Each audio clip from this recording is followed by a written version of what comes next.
Vamos aí com bate-papo descontraído. Então, vou me apresentar. Eu sou a Mirella Prando, sou fonoaudióloga, tenho especialização em neuropsicologia, meu mestrado, doutorado na área da psicologia, com ênfase na cognição humana.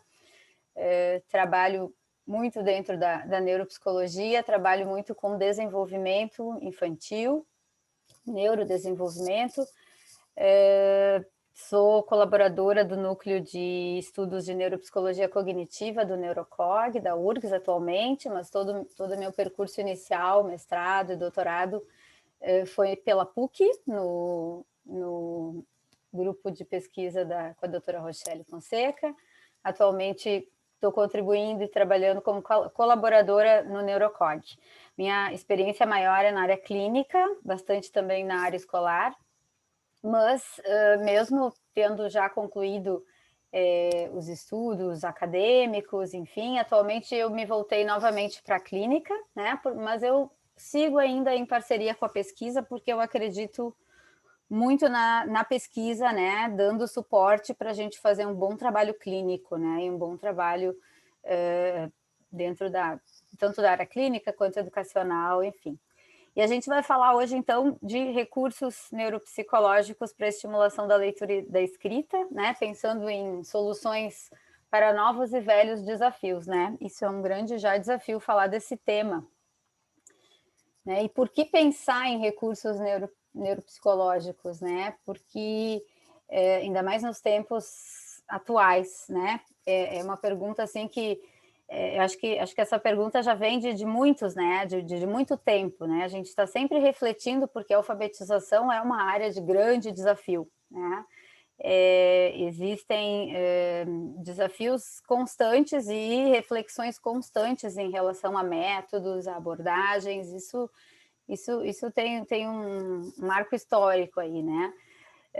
Mas por que a gente precisa pensar ainda e agora, neste momento, ainda mais, né? Algo que a gente volta a refletir com mais intensidade, né? Porque a gente está ainda vivendo um momento muito atípico, né? Um momento atípico global, essa pandemia, e que está trazendo repercussões aí muito significativas, né?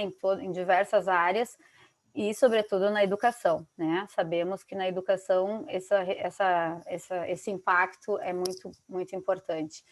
Então, a gente começa a refletir, né, sobre novas possibilidades, sobre novas estratégias, né? E quando a gente pensa em educação e no impacto de tudo isso que vem acontecendo e do momento atual na educação, a gente pensa em crianças que estão, né, adquirindo leitura e escrita, ou seja, em fase de alfabetização, são crianças que estão concluindo a primeira infância, iniciando a segunda infância, então nós estamos ainda falando de crianças em fase de desenvolvimento, né?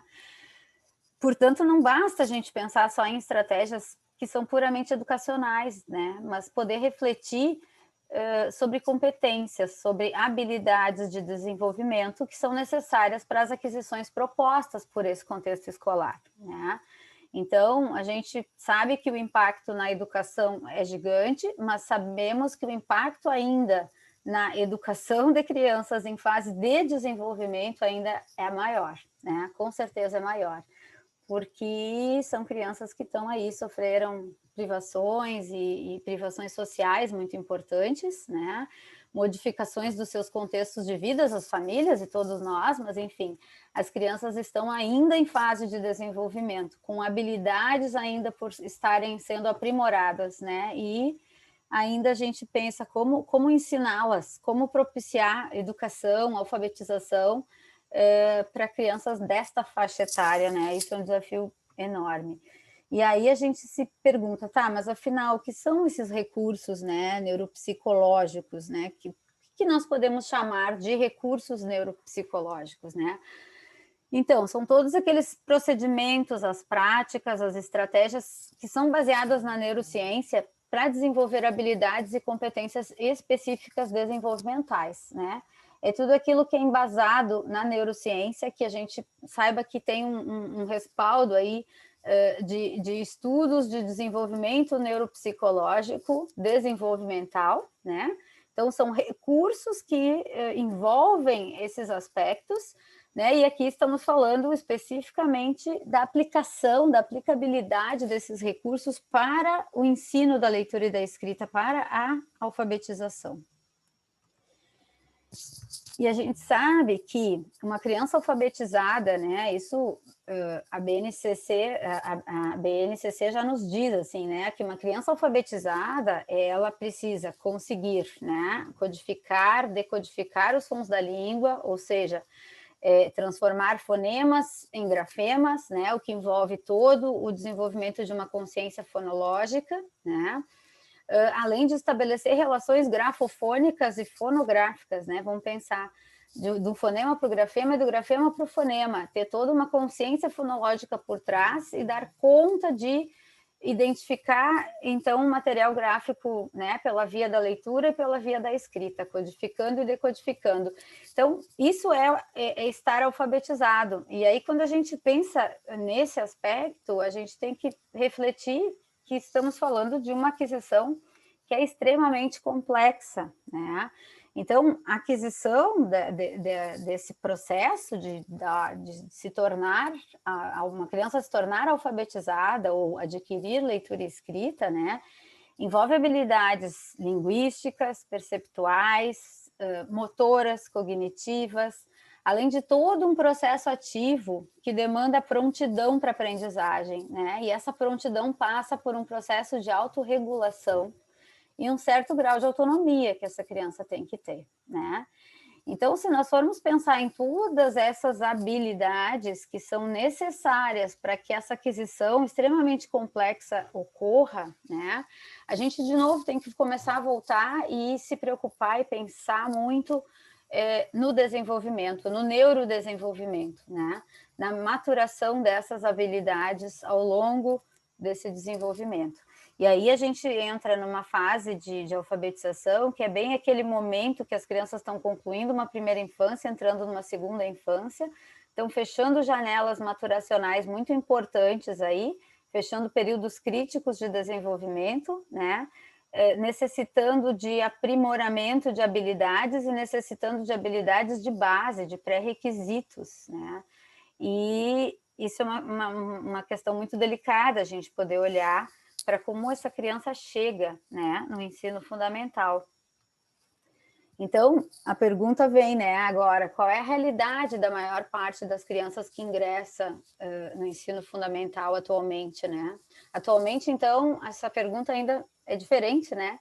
Porque está tudo tão diferente, então a criança que está ingressando hoje no ensino fundamental é muito diferente da que ingressou no início de 2020, muito diferente da do início de 2019, nós estamos em plena momentos aí, estamos, né, em total momento de mudança. E principalmente, então, pós-pandemia, né, considerando todas as privações que foram impostas a essas crianças, né, em termos de acesso à escola, à socialização, à estimulação de um modo geral, a convivência, a estímulos motores, né, crianças que ficaram muito presas em casa.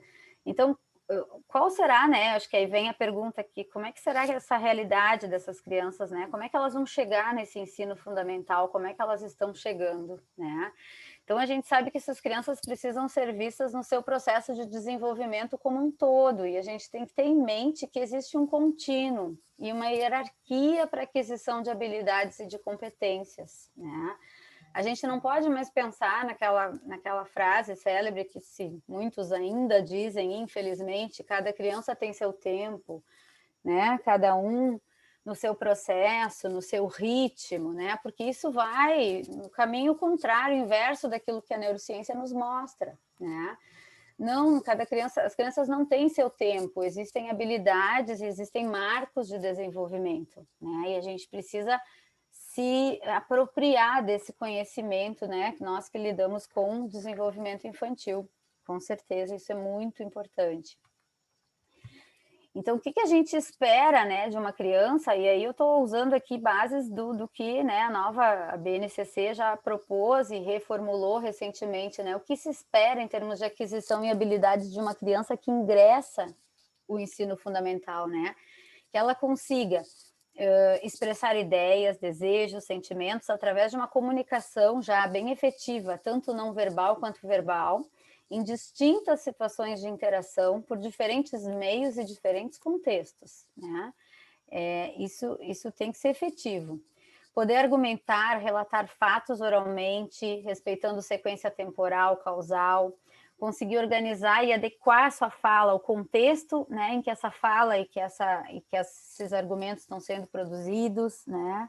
Poder ouvir, compreender, contar, recontar, criar narrativas. E aí vem um ponto importante, assim, a gente que acompanha muito as crianças vê quanto uma criança de 6 anos, né, 5 para 6 anos, ainda tem muitos déficits nessa capacidade de narrar, né, de fazer um relato, de ter um nível discursivo da linguagem mais desenvolvido.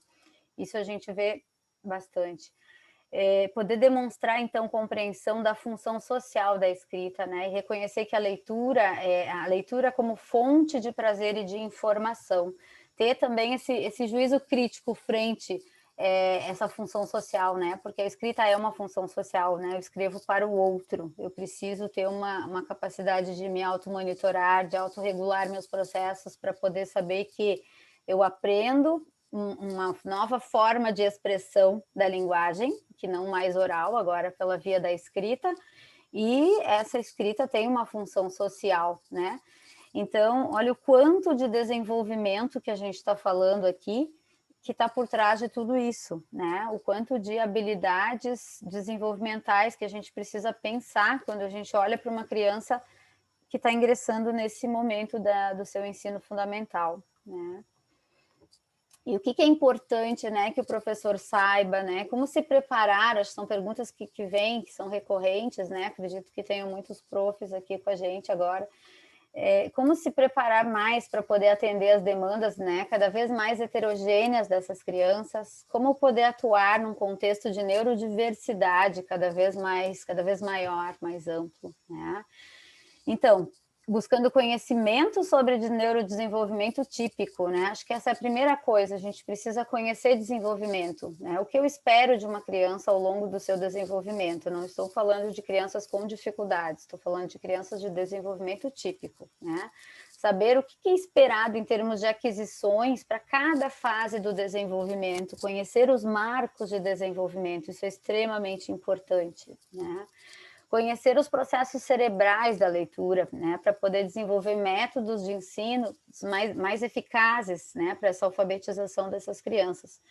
E compreender que as habilidades tardias, como alfabetização, leitura, aperfeiçoamento de leitura, enfim, dependem de aquisições precoces do desenvolvimento, né? Existem pré-requisitos no curso do desenvolvimento, né? Eu não aprendo a ler e escrever sem ter construído toda a minha base de desenvolvimento, toda a minha base de desenvolvimento de linguagem, principalmente de comunicação. Comunicação e linguagem é a base, né? Porque falamos de linguagem oral e de linguagem escrita, é um contínuo, não tem como separar, né?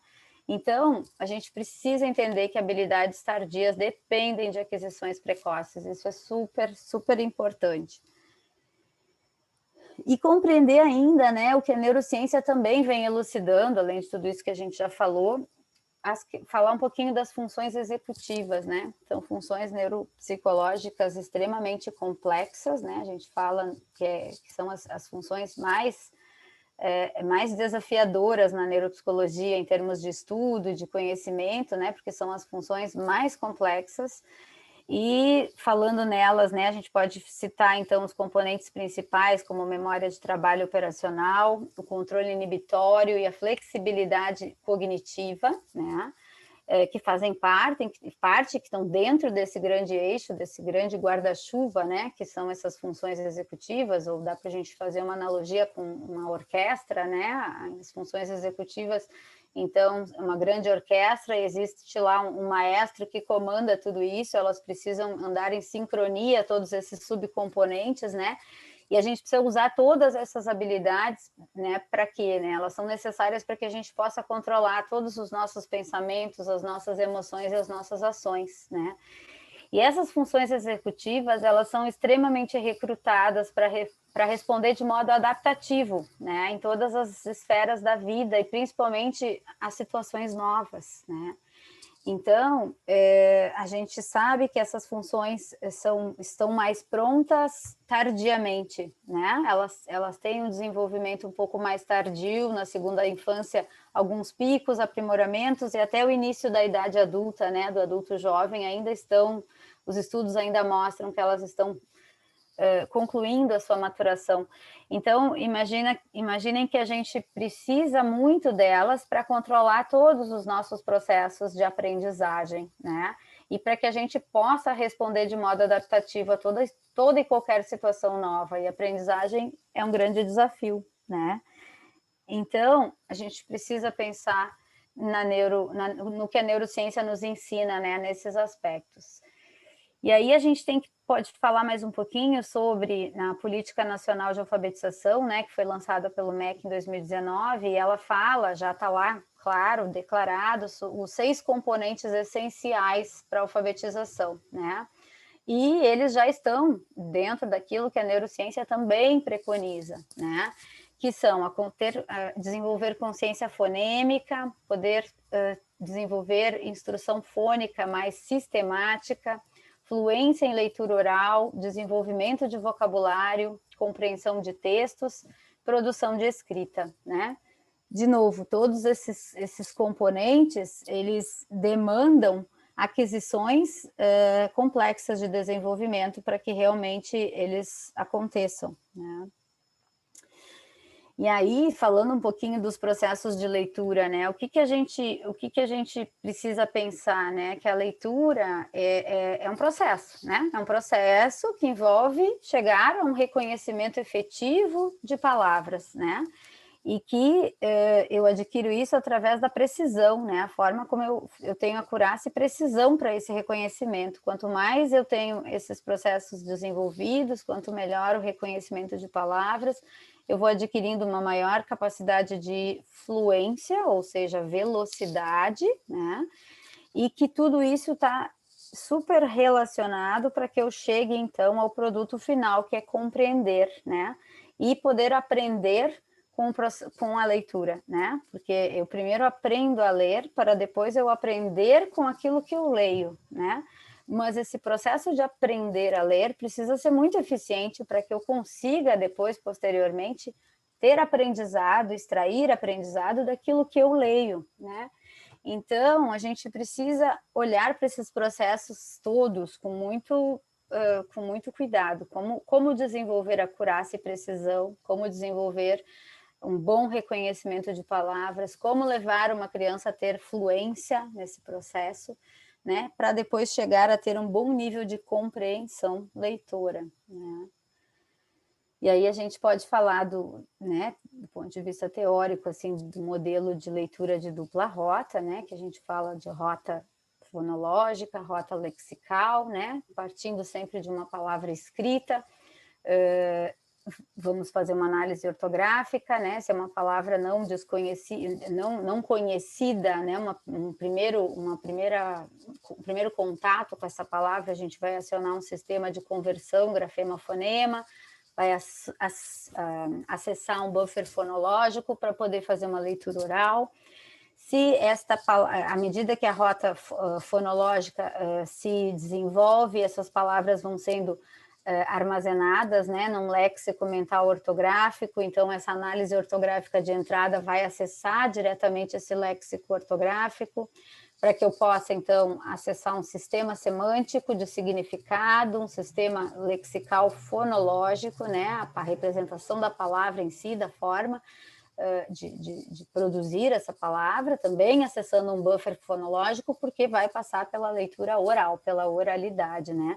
Então, o modelo de dupla rota nos mostra a importância de estimular esses processos, né, como um todo, para que a criança possa se tornar um leitor lexical, para que ela possa adquirir um léxico ortográfico que permita a ela ter um reconhecimento mais direto, com acessos a sistema semântico, a significado, para que então ela possa investir seus mecanismos e processos cognitivos na velocidade e, por fim, na compreensão leitora, né?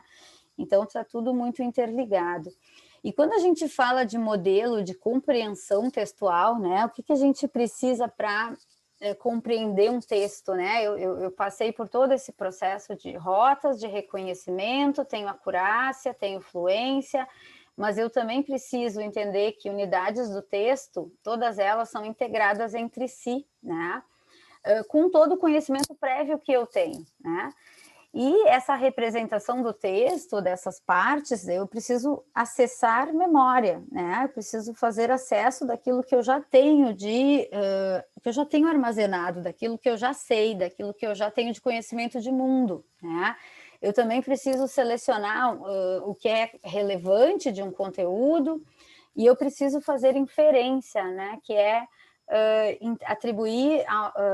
atribuir conhecimento, atribuir significado, entender algo que está implícito, né?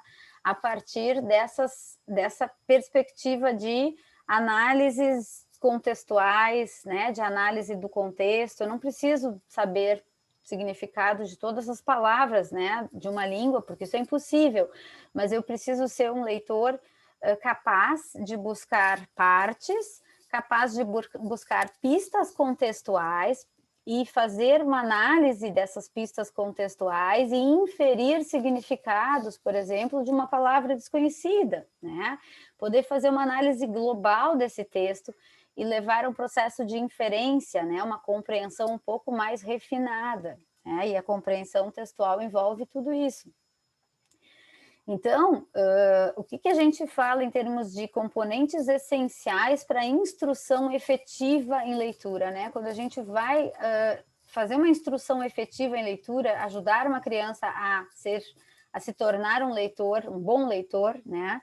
A gente precisa pensar que a nossa instrução, ela tem que passar por consciência fonológica, ela tem que passar por correspondência grafema-fonema, né, e leitura de palavras, as rotas, tanto fonológica quanto lexical, tem que passar por fluência, trabalhar com vocabulário e chegar na compreensão, né?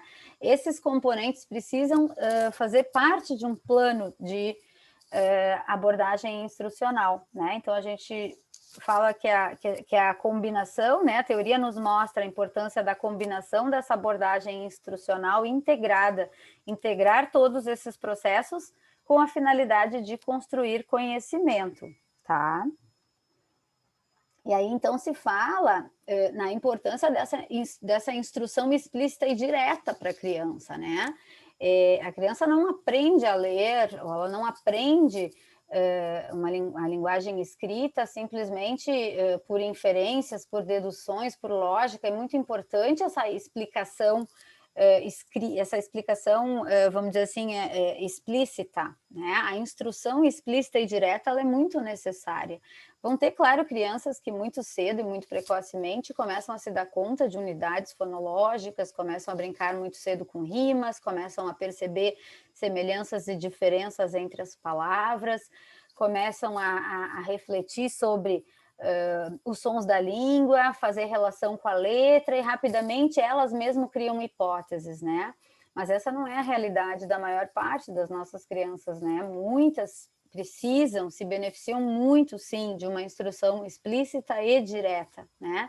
Elas precisam, e aí dentro desse modelo, né, também baseado na literatura, enfim, muitas pesquisas, né? A gente sabe da importância da explicação dessa instrução explícita e direta, dar um modelo, ou seja, fazer algo, mostrar para a criança como fazer, depois promover uma prática que é guiada com, por exemplo, uma turma em sala de aula ou com uma criança individualmente, se a gente está falando em questões clínicas de consultório, né?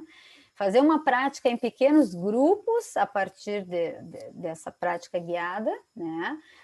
Se estivermos falando de grupo, né?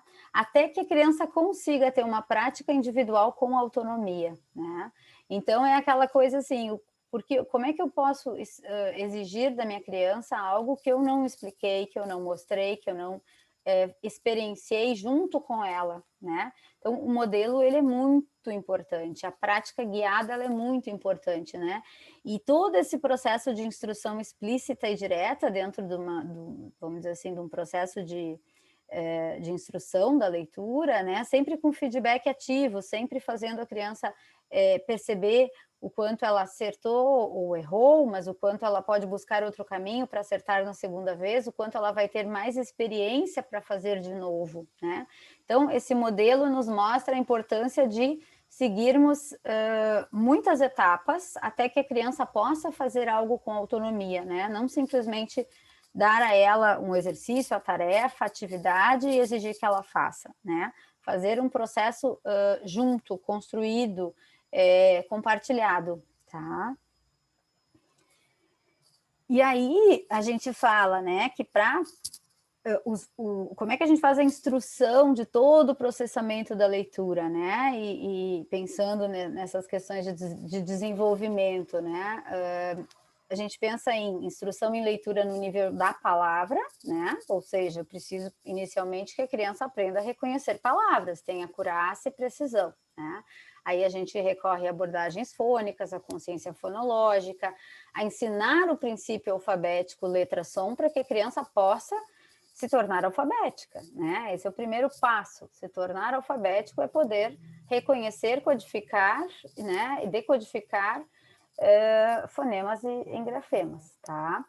E a gente aplica essa abordagem dentro de leituras e escritas contextuais, né? Visando sempre o quê? A compreensão. Por mais que a gente vá iniciar um trabalho desde o nível da palavra, considerando essas etapas, a gente pensa que o nosso produto final é sempre a compreensão, né?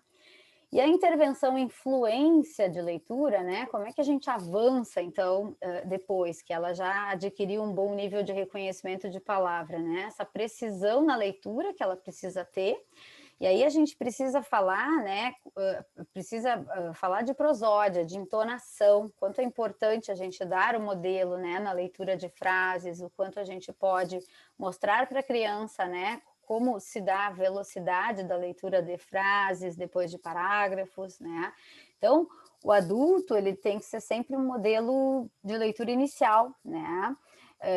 Dentro dessa abordagem de instrução, como a gente falou ali, né? Sempre o modelo é do professor, ou é do fonoaudiólogo, psicopedagogo, do profissional que está ali atuando com a criança, neuropsicólogo, né? Depois a gente promove, então, uma experimentação dessas crianças em grupos, em pares, quando a gente está falando em trabalho de grupo, né? E aí a gente faz também muita repetição de leitura oral guiada, né? Sempre dando modelo, sempre trabalhando com entonação, mostrando como se faz a velocidade da leitura, fazendo a leitura em eco, muita repetição, né? Para que a gente possa aprimorar processos de fluência de leitura, né? E a intervenção, então, em nível de compreensão, vamos dizer assim, depois de adquirido uma boa acurácia de reconhecimento de palavra, um bom nível de fluência, tudo isso anda junto, né? Mas a gente precisa pensar que a gente, para compreender um texto, para compreender algo, né, é muito importante que o adulto já possa usar nesse modelo instrutivo que a gente falou ali, instrutivo, explícito, direto, estratégias de antecipação, né? Ou seja, o que será que essa história vai nos dizer, né? Pensar no título e dizer, olha, esse título, o que será que ele quer dizer? O que será que a gente vai encontrar nessa história, antes mesmo de iniciar essa história, né? Então, poder antecipar, fazer com que a criança antecipe ideias a respeito de algo que ela vai ler, né? Ajudá-la a formar hipóteses, né? Levantar hipóteses ainda no meio do processo de leitura, sem ter lido ou apresentado um texto na íntegra para ela, né? Fazer com que ela possa reconhecer, que ela tenha reconhecimento de trechos com significados desconhecidos, conhecidos, mostrar para ela que aquilo que ela não entendeu, ela também pode buscar pistas para entender sem ter que buscar um dicionário, por exemplo, né? O que aquela palavra pode querer dizer, entendendo aquele pequeno contexto que a gente está lendo junto, né? Mostrar, ensinar como compreender a estrutura sintática do texto, a forma como as frases estão organizadas, estão sendo apresentadas, né?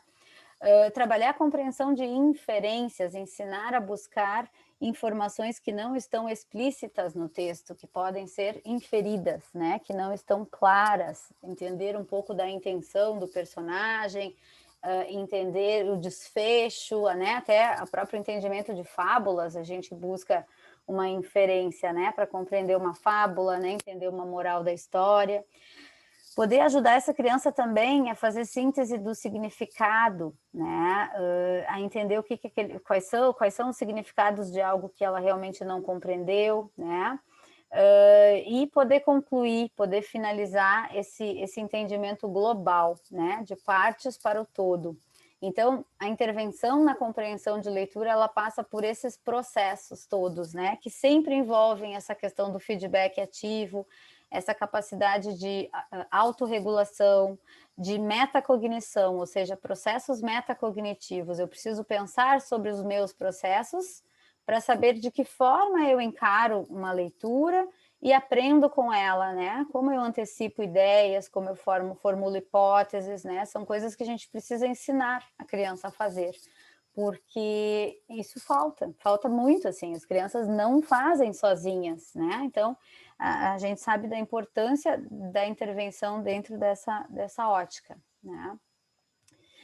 Então, para que haja essa compreensão de leitura textual, né, o produto final aí, a gente precisa pensar em tudo isso aqui, ó, que está colocado aqui. A gente tem que pensar em habilidades específicas que eu preciso ter previamente lá já desenvolvidas, daí a gente retoma o que a gente falou antes sobre os pré-requisitos, sobre os processos básicos, sobre aquilo que vem na base para que eu possa adquirir habilidades tardias, né? Então, a gente tem que falar de linguagem, de vocabulário, conhecimento geral de mundo, né?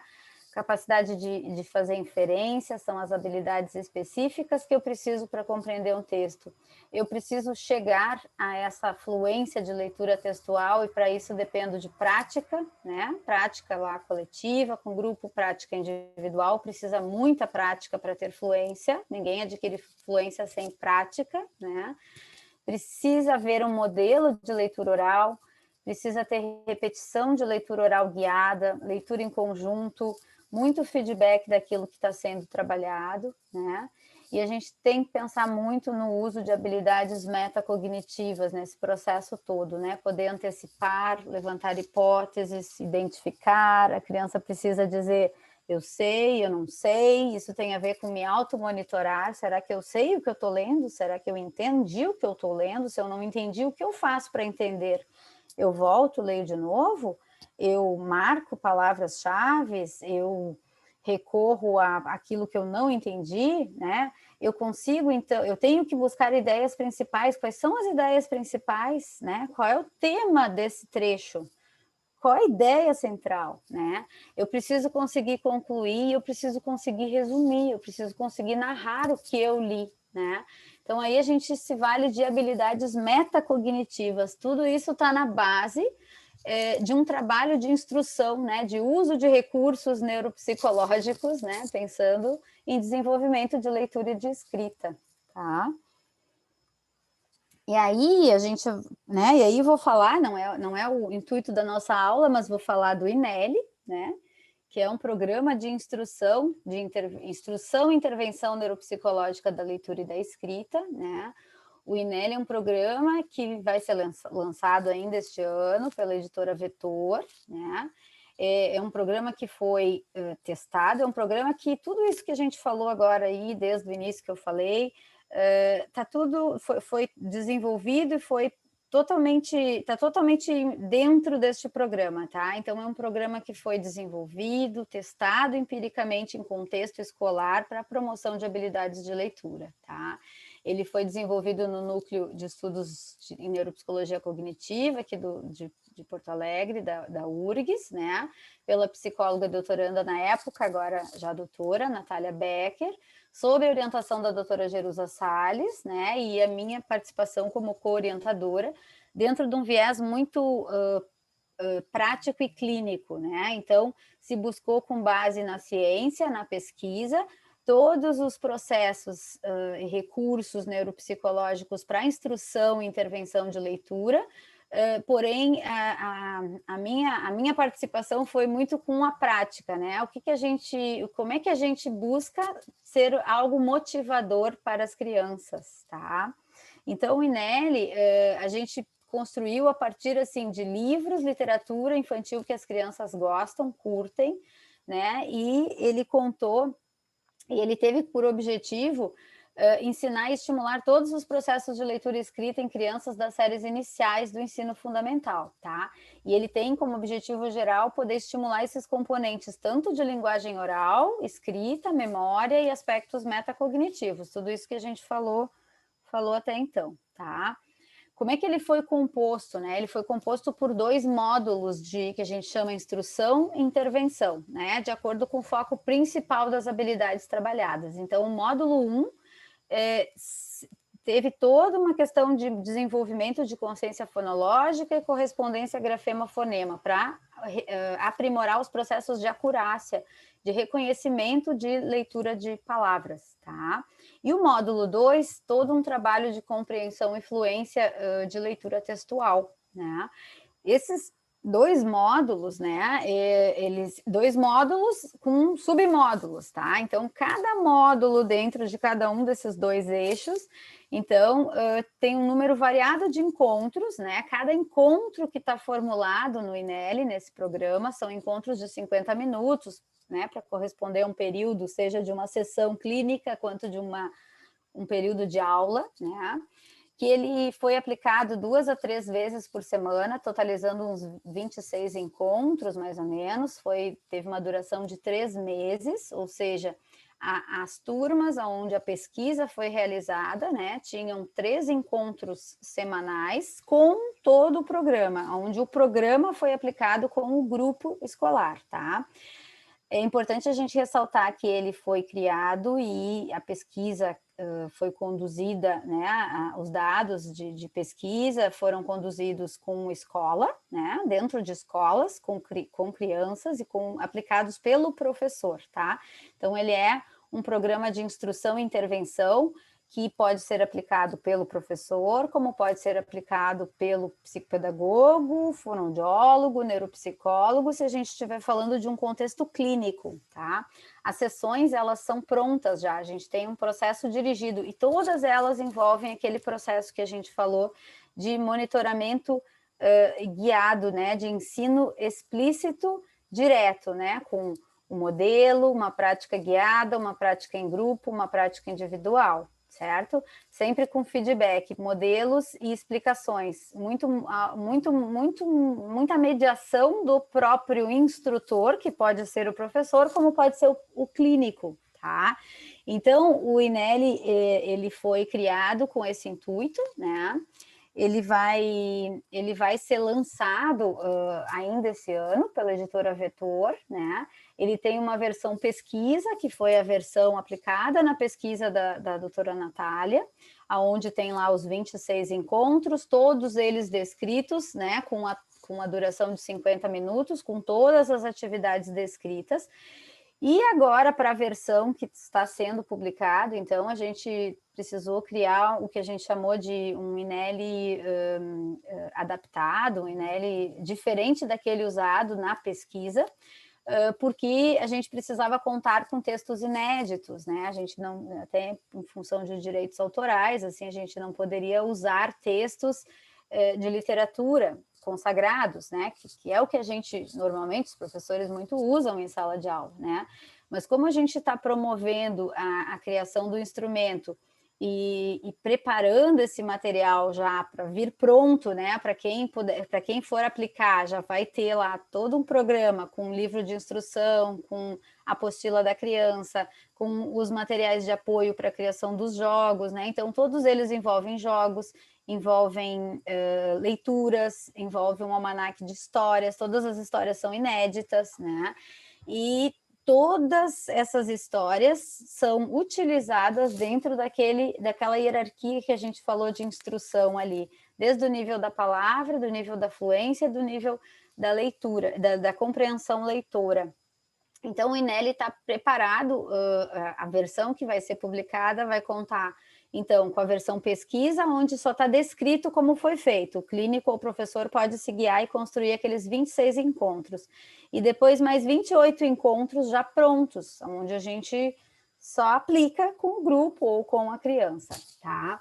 Então, esse é um recurso que realmente a pesquisa foi muito interessante, a gente encontrou resultados muito significativos, né, com muitas evidências, e é um modelo que estará em breve aí à disposição para a gente poder, enfim, conversar, usar e trabalhar e aplicar nas práticas clínicas e educacionais, tá? Falar um pouquinho também do curso, né, de neuropsicologia escolar, que em breve vai iniciar, né, a Clarissa, enfim, vai sortear vamos dizer assim, um ingresso, uma vaga para o curso, né. Esse curso de neuropsicologia escolar, ele vai ter, são cinco módulos de 2 horas cada um, é um curso de 10 horas, né, que vai ser nas segundas-feiras, e o objetivo desse curso é justamente, né, trabalhar essa questão de promoção de desenvolvimento, né, aprimoramento de funções cognitivas, entender de que forma, entendendo o neurodesenvolvimento, entendendo esse desenvolvimento típico, como eu posso estimular desde a educação infantil, desde crianças muito pequenas, entendendo a importância da base, para que a gente chegue aqui falando de tudo que a gente falou aqui hoje, né, de leitura e escrita. Para ler e escrever eu dependo de pré-requisitos, né, esses pré-requisitos, existem aí marcos de desenvolvimento, esses pré-requisitos precisam ser bem vistos e acompanhados. Então, o objetivo do curso de neuropsicologia escolar é muito como pensar em neurodesenvolvimento, como pensar na promoção dessas funções neuropsicológicas, neurocognitivas das crianças e como aplicar isso dentro de um contexto de estimulação, né? Então, a gente vai ter um módulo mais global de desenvolvimento neuropsicológico das crianças, de desenvolvimento geral. Depois vamos entrar dentro de processos específicos, como comunicação e linguagem, como observar, como promover, de que forma elaborar projetos, né? Depois falar um pouquinho mais dentro da perspectiva de funções mais como atenção, funções executivas, controle inibitório, esses aspectos também extremamente importantes aí para a criança aprimorar suas funções, né? Depois vamos chegar a um trabalho mais específico aí de pré-requisitos para alfabetização, bem pontuais, muito trabalho de consciência fonológica e de vocabulário, de acesso lexical, de linguagem. Então, o objetivo do curso em cada módulo é falar um pouquinho dessas habilidades, que são preditoras, poder pensar junto, né, com o aluno a criação de projetos possíveis, e chegando então no último módulo, que a gente vai entrar um pouquinho mais dentro do processo aí do INEL mesmo, da intervenção ou da instrumentalização neuropsicológica para a leitura e escrita guiada dentro desses processos, desse aporte teórico que eu falei para vocês, tá? Então, só para falar um pouquinho do curso, né? A gente abriu para que psicólogos, neuropsicólogos, gestores escolares, pedagogos, estudantes também pudessem participar, né? Acreditando na interdisciplinariedade aí da neuropsicologia, acreditando na importância, né? Eu sou uma defensora da fonoaudiologia escolar, da neuropsicologia escolar, porque eu acredito que a gente precise muito instrumentalizar os professores a entender sobre neurodesenvolvimento, para que a gente possa promover, né, ajudar essas crianças a potencializar seu desenvolvimento ao máximo, para que não tenha um impacto aí nos seus processos de aprendizagem. Então, esse é o objetivo do curso, que em breve vai iniciar, tá? Acho que é isso. Tem meu e-mail aqui, né? Tentando cumprir o prazo previsto aqui para que a gente possa falar um pouquinho, abrir agora para perguntas, para a gente, né? Fico à disposição para a gente trocar agora em grupo. Tá bem, Clarissa?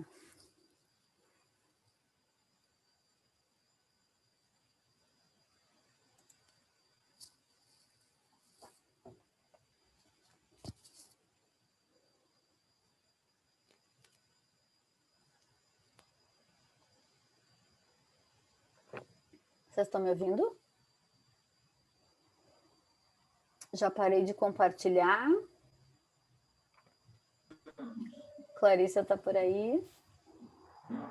Como é que eu faço para escrever? Ah, no chat aqui. Agora eu acho que, não sei, vamos esperar a Clarice entrar, porque eu acho que até a gente pode interagir. Ai, tão ruim, né? Não ver as carinhas assim, ficar falando para uma tela é horrível. Me dá uma angústia. Me dá uma angústia enorme. Eu vou, então, ativar a câmera dos alunos. É só um pouquinho demoradinho, porque é 1 por 1. Ah, entendi. Tá. Mas aí eu já vou... Uhum. Já vou abrir. A Dani ali. Tudo bom, Dani?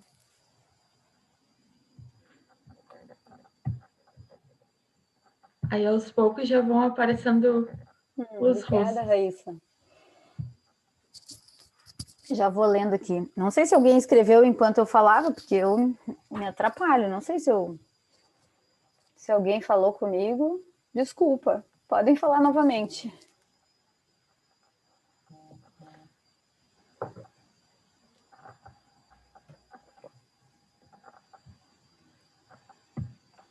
Mas fiquem bem à vontade, viu, para perguntas. Acho que esse é o objetivo, né, Clarice? Assim, que a gente possa também falar um pouquinho, ou alguma coisa que eu tenha falado meio rápido demais, ou que vocês queiram algum esclarecimento maior.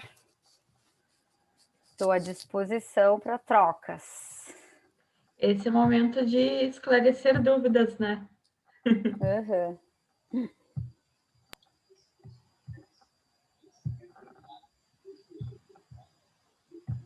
Tu vai abrindo um por um. É, por isso que é um pouco demoradinho, porque como tem 55, e daí tem que ser 1 por 1. Se alguém já ligou a câmera e quiser fazer alguma pergunta para a professora Mirella, pode ficar à vontade, enquanto eu vou abrindo dos colegas.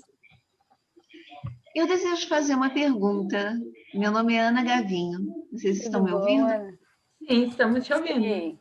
Ah, perfeito. A minha dúvida é a mesma da Cristiane Pacheco, que ela colocou aqui. Como facilitar o processo de interpretação de textos para crianças? No caso, é um menino de 8 anos e que ela pediu para o menino de 8 anos e para mim uma criança de 9 anos. Já com aquela dificuldade toda de não ter tido aulas no ano passado e nem esse. Pelo menos naquele esquema normal das aulas presenciais. Sim, isso está sendo, né, muito difícil para muitos, né? Nossa, a gente acompanha essa criançada e vê o quanto eles estão passando trabalho, né? Mas então, Ana, aquilo que a gente falou ali, que eu falei, né, da base toda ali, que a gente tem que considerar o neurodesenvolvimento, considerar os pré-requisitos dessa criança, né? Entendendo que a compreensão leitora envolve todos aqueles processos de análise de partes de texto, de relação com o conhecimento de mundo, com a questão de poder chegar ao processo de inferências, a fazer buscas contextuais para inferir significados, inferir né, aquilo que não é claro para mim. Então, assim, envolve ter conhecimento de vocabulário, envolve ter conhecimento prévio, né, de linguagem, né, e envolve conhecimentos gerais, né, envolve todo um processo aí vamos dizer assim, existem muitas funções subjacentes a esse processo, né? Interpretar é o produto final, né? Então a gente tem que olhar onde é que essa criança está falhando aí no processo, né? Se faltou lá na base, se é na linguagem oral, se essa criança interpreta, como é que é a interpretação dela pela via da oralidade, né? É muito importante a gente separar, né?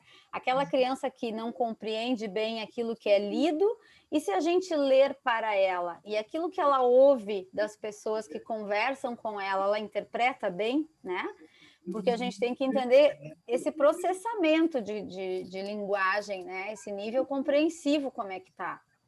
Então, é difícil dar uma resposta, né, única, porque são muitas variáveis, a gente precisa analisar, né? Mas será que essa criança compreende bem o que ela ouve, o que ela recebe, né? Ou será que é a via da leitura, de fato, que está prejudicando a extração dessa compreensão, né? E vocês acham que uma brincadeira tipo teatrinho, ele com os amigos, fazendo alguma brincadeira assim, ajudaria? Só que eles vão ter que ler um texto, né? De alguma forma, vão ter que interpretar o que tem ali e fazer um personagem. Olha, depende, né? Depende muito, assim. Eu acho que não sei se ajudaria, vai depender se ele tem essa capacidade de interpretar, de assumir um papel, de Como entender. brincadeira, né? Até que acho que a criança até consegue se soltar um pouquinho mais. Na hora que ele tem aquela tarefa de ler, né?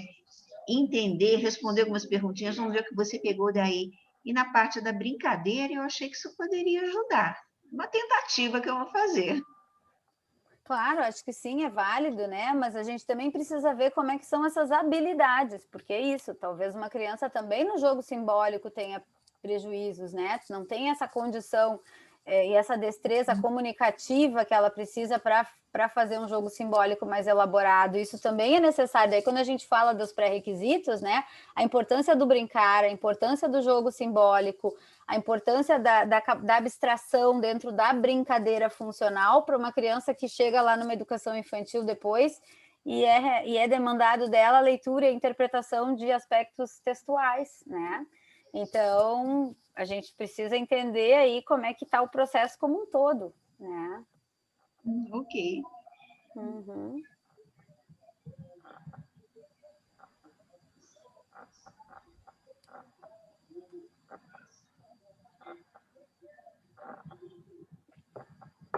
E se alguém mais quer trocar alguma coisa, contribuir. Eu vi que tem perguntas no chat ali, mas onde é que eu vejo para responder? Aqui. Eu vou lendo, Clarice, tu quer me mostrar se eu não vi alguma coisa? Como é que funciona aqui? Tu que sabe, se tu quiser ajuda também. Eu tô Esse olhando aqui já perguntei da Cristiane e da Ana, só como facilitar o processo. Sobre o material, não sei, o pessoal tem acesso à gravação, não é? Sim, a gravação. Tem todo o curso, não tem? Tem, aham. Tá. Daí todo o Aí o material todo tá na material tá todo gravação, no né? vídeo. Isso. Aham, tá. Também não tem problema de mandar, não tem problema nenhum, só tem essa questão prática mesmo do receber, tá? Sim. A Raíssa disse muito bom, obrigada pelo conhecimento, apaixonada pela neuropsicologia, né? Que bom, fico feliz, Raíssa, também sou uma apaixonada pela neuropsicologia, nos ensina muito. O programa INELI se aplica a crianças em defasagem devido a transtornos de neurodesenvolvimento também, tá? Também, porque ele foi feito aí para final de um primeiro para segundo ano, quando a criança está acabando de construir seu desenvolvimento de acurácia de reconhecimento de palavra para entrar na fluência e na compreensão leitora. Ele tem esse viés para ser aplicado em grupos de sala de aula, tanto é que a pesquisa foi conduzida dessa forma, né, com crianças em sala de aula, mas ele também se aplica no contexto clínico, né, tanto é que ele nasceu do contexto clínico. Eu fui criando estratégias com as colegas na pesquisa a partir de muitas coisas que já usavam na clínica, né, e eu tenho usado ele muito atualmente, inclusive com as minhas crianças na reabilitação, no contexto clínico, e tenho usado com crianças com TEA, eu trabalho bastante com crianças com autismo, e crianças com TDAH, dislexia, enfim, e a gente tem visto quanto eu tenho visto cada vez mais, e as colegas que a gente já está aplicando para ter esses dados, o quanto ele está sendo muito boa proposta, assim, né? Claro, sou suspeita para falar, né? A gente criou, elaborou com muito amor, mas sim, ele se aplica também para as crianças com problemas de desenvolvimento, tá? Essa é a proposta, que ele seja com o viés escolar de grupo para crianças típicas que querem acelerar e promover o processo, agora pensando até que passaram por uma pandemia, que tiveram restrições, né? O quanto a gente pode acelerar o processo, e também como um produto de intervenção clínica, tá? sobre isso de cada criança tem seu tempo, ser um mito, né? Quando ela demora demais a aprender, o que pode ser feito, né? Já que a maioria das pessoas negligenciam isso e diz que cada criança tem seu tempo. Sim, isso infelizmente a gente escuta ainda de colegas, de profissionais, até de médicos, de pediatras, então nem se falam, atrasando os processos dessas crianças, né? E não, as crianças não têm seu tempo, não. Existem marcos de desenvolvimento. O que a gente pode fazer? A gente precisa estudar, entender, se apropriar de desenvolvimento para a gente ter elementos para mostrar para as famílias buscarem ajuda especializada o quanto antes, né? Para mostrar, a gente não pode tomar para si, assim, por exemplo, o professor, ele não vai poder ajudar a resolver todo um problema de uma criança com atrasos significativos de desenvolvimento, mas ele pode e deve, ao identificar que essa criança não está andando conforme o que se espera para a idade, que a gente precisa buscar ajuda, né? Para ter ajuda individualizada e para poder né, saber como poder entender o que acontece com ela, para a gente poder pensar em que ferramentas a gente usa para ajudá-la, né? Então, eu acho que a gente precisa alertar, acho que a gente precisa conhecer desenvolvimento e poder mostrar para as famílias, poder mostrar para os profissionais, poder, sabe, muito precocemente falar isso, né? Falar para eles o quanto a gente não pode demorar, né? Posso fazer uma pergunta? Claro. Ao invés de escrever, não muita coisa. Minela, queria saber se esse programa, né, Nelly, tu já usou com crianças maiores, tá? Tu disse que ele é feito lá para o primeiro, segundo ano, né? Mas, por exemplo, uma criança disléxica de terceiro, quarto ano, que provavelmente tem problemas de interpretação até pela questão da leitura prejudicada, tu já chegou a usar e dá para usar? Dá para usar, porque a gente tem que pensar no processo que está sendo trabalhado como processo neuropsicológico, né? Então, assim, Dani, a gente pensa assim, que se a criança tem necessidade de trabalhar fluência e compreensão leitora, se aplica para qualquer idade. Eu estou com duas crianças de 12 anos que eu estou aplicando, crianças de 5º ano, 6º ano, né? Algumas crianças de 4º. Então, a gente sabe que tem, na verdade, a aplicação depende do nível de estimulação que a criança precisa, né?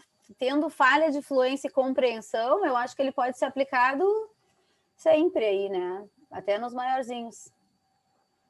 Em breve ele está no forno, viu? Ele deve sair, eu espero que... Julho, agosto, assim, no segundo semestre ele vai nascer, ele tá quase. Ele está quase. Vou voltar aqui para as perguntas. É necessário acompanhamento psicológico para essa criança? Pode ser um bloqueio emocional? Me explica um pouquinho mais, Cristiane. Talvez um bloqueio emocional, uma criança com dificuldade para interpretar, para ler? É isso? Eu não costumo falar em bloqueios emocionais, tá? Eu acho que as questões emocionais, até a própria ansiedade de desempenho, por exemplo, a gente acompanha muitas crianças, por exemplo, com graus absurdos de ansiedade de desempenho, e que essa ansiedade de desempenho é decorrência de um processo, muitas vezes, do desenvolvimento que não foi identificado, né? A gente sabe que uma criança na educação infantil, eu posso ver sinais para transtorno de aprendizagem, né? Em função daqueles pré-requisitos. Se os pré-requisitos não estão bem desenvolvidos, de desenvolvimento, eu já posso inferir que essa criança, quando chegar lá, vai ter problema, entende? Por isso a gente fala na precocidade, na importância da identificação precoce dos processos de desenvolvimento. Então, assim, se a gente não identificou isso, aquela coisa é bola de neve, né? Eu tenho crianças mais velhas com fuga, evitamento, com muita ansiedade de desempenho, né? E que muitas vezes são tratadas para ansiedade e não é visto o seu problema de aprendizagem, de linguagem, de comunicação, de desenvolvimento e o quanto isso atrapalha a vida desta criança, né? Então, a gente às vezes encontra até mesmo adolescentes, né, com depressão, ansiedade, mas isso é uma consequência, não estou dizendo que eles não têm, todo o processo emocional muito prejudicado, sim, por conta disso, mas a gente precisa descartar que exista, se existe ou não um processo falho do desenvolvimento. Isso é muito importante, né? Então, para a gente falar em bloqueio emocional, para a gente falar em problemas mais do ponto de vista de se negar, de tentar se proteger, de enfrentar as questões, a gente tem que olhar se existem essas questões difíceis para ela, se existe uma falha no desenvolvimento, né? Eu acredito muito nisso, assim. A gente vê muitas crianças que ficam tratando aquilo do periférico e não se vê a questão central do problema, né? E o tempo vai passando e as coisas vão se somando, é bola de neve, né? Vamos ver. Obrigada, também agradeço. Com licença, posso fazer uma pergunta? Claro, Alexandre. Boa noite, professora. Boa noite. Uma questão da educação especial, né? Das crianças, dos alunos que têm a dificuldade no caso da leitura, também no caso da escrita, são autistas e deficiência intelectual. Às vezes, pode falar a questão assim, de... Pode colocar algumas sugestões e materiais para a gente ter mais... Materiais para trabalhar com essas crianças. Isso. Tenho que pensar alguma coisa, tu diz, para ter acesso a isso? Isso, Tá, temos que pensar. Eu faço parte da coordenação da educação infantil e muitos professores nossos também trabalham com a gente, trabalham crianças que vão para os anos iniciais com o primeiro ano, entendeu? Sim. E por exemplo, tem 3 profissionais que elas são, no caso, trabalhando com a gente, que a gente tem famílias que perguntam, né? No caso, quando vão para o primeiro ano, essa criança tem uma dificuldade, a gente sempre fala, cada processo, como a senhora falou antes, cada processo dentro de cada criança é um desenvolvimento separado, entendeu? Claro. Mas assim, que às vezes tem pessoas que, às vezes muitas famílias pensam assim, vai ser educação infantil, chega no primeiro ano, já tem que aprender a ler, porque a gente sabe, o BNCC, né, chegou, tem as novas, as competências das crianças, tem a parte da compra de experiência, né? Mas muitos ainda pensam que quando sair já tem que já estar aprendendo a ler e escrever, entendeu? É que se falando de educação especial, assim, né, a gente tem que pensar que uma criança que tem um desenvolvimento atípico, o curso de desenvolvimento dela, como o próprio nome diz, é atípico, é diferente, é totalmente diferente, não segue a mesma lógica, né, do que as crianças de desenvolvimento típico, né?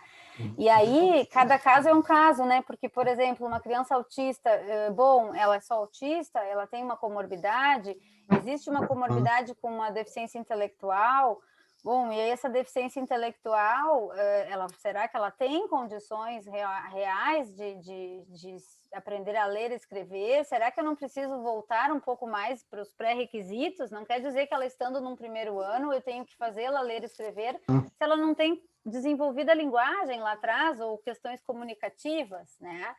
Então, é muito difícil te dizer, assim, materiais ou recursos, né? Eu acho que depende muito de cada caso, porque a gente precisa olhar para o desenvolvimento como um todo dessa criança, para ver em que nível ela está, né? Porque a gente, por mais que ela tenha entrado num primeiro ano, não significa que ela vá desenvolver ou ter trabalhado, não, o currículo dela não precisa ter as competências que são para um primeiro ano. A gente tem que ter competências que ela precisa para o desenvolvimento dela. É o plano aquele individualizado, personalizado, o PEI, né, que a gente chama. Ela precisa de um PEI muito direcionado, né? Isso aí que eu converso com muitos... Sim. Diga. Ontem, quando eu falo também para elas, essas minhas amigas que são do primeiro ano, eu converso com elas, eu falo que quando chegam no próximo ano, você digo, tem que saber a questão prévia da criança, o desenvolvimento dela, o histórico, o perfil, e eles estão começando, fazendo cada procedimento para depois começar o desenvolvimento, né? Isso é muito individualizado. A gente sabe que cada criança é diferente da outra, né? E cada um tem um processo único. Exatamente, pode deixar, então não tem uma receita de bolo, entende? Não tem uma receita. Exatamente. Tem que olhar para o desenvolvimento dela. E não quer dizer, acho que isso é muito importante para os professores da alfabetização, eles não têm que alfabetizar uma criança que não cumpriu o pré-requisito lá de trás. Ela não vai conseguir nesse momento. Porque a gente também tem o AE também. A gente tem o AE também. O AE vai ajudar a desenvolver. E tem na escola também. A gente fala, beleza, sim, a comunicação entre vocês, saber que cada criança tem a sua, a dificuldade dela, né? Porque às vezes muitos falam assim, o que eu faço para uma criança autista, para outra não dá certo. Eu falo, tem que ver que cada uma é diferente da outra, não é igual, né? E para cada um o processo é muito individualizado, nunca vai ser igual, né? Com certeza. Obrigado pela colaboração, tá? Imagina, eu que agradeço. Vamos ver aqui o que mais. Como fazer um cronograma para a criança ter interesse pela leitura? Que difícil essa pergunta, Aline. Difícil, difícil. Como assim um cronograma? Na verdade, desenvolver interesse e motivação, é isso? Tem que pensar por que ela não tem interesse e motivação, né? A gente falou ali